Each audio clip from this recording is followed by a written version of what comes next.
இன்றைக்கி நம்ம வீடியோவில் எதை பற்றி பார்க்க போகிறோன்னா ஆனியன் ஃப்ளவரோட ஒரு ஃபேஸ் பற்றி பார்க்க போகிறோம். முன்னாடி பார்த்திங்கன்னா இதோட இனிஷியல் ஸ்டேஜ் ஃபேஸ் பற்றி பார்த்தோம். ஜஸ்ட் ஒரு ஷூட் வந்து அதில் வந்து எப்படி வந்து அந்த கிளஸ்டரோட அந்த கிளஸ்டர் ஆஃப் ஃப்ளவர்ஸ் வந்து ஃபார்ம் ஆகிருக்குன்னு பார்த்தோம். இதில் வந்து பார்த்திங்கன்னா ஆஃப்டர் பாலினேஷன், அதாவது சிங்கிள் ஃப்ளவர் வந்து ப்ளூம் ஆகி அதுக்கப்புறம் பாலினேஷன் ஆகிட்டோடனே இதில் பார்த்திங்கன்னா சீட் பாட்ஸ் இதில் வந்து இருக்கும். அந்த பூக்கள் நடுவில் பார்த்திங்கன்னா 3 நிற்கும். அதுதான் வந்து இதோட விதை. இது ரொம்ப ஒரு ப்ரௌன் கலரில் நல்லா ட்ரை ஆனதுக்கப்புறம் எடுத்து நம்ம ப்ரொபகேட் பண்ணிக்கலாம்.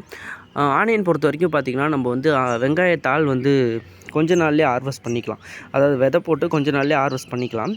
ஆனால் இந்த ஃப்ளவர் வர்றதுக்கு வந்து பார்த்திங்கன்னா ஆனியன்லேருந்து ஃப்ளவர் வர்றதுக்கு இட் டேக்ஸ் அபவுட் இயர் எடுத்துக்கும். இது கண்டிப்பாக நீங்கள் பல்பு பிளான் பண்ணி நெக்ஸ்ட் இயரில் தான் வந்து பார்த்திங்கன்னா இந்த ஃப்ளவரிங் வந்து ஷூட்ஸ் வரும்.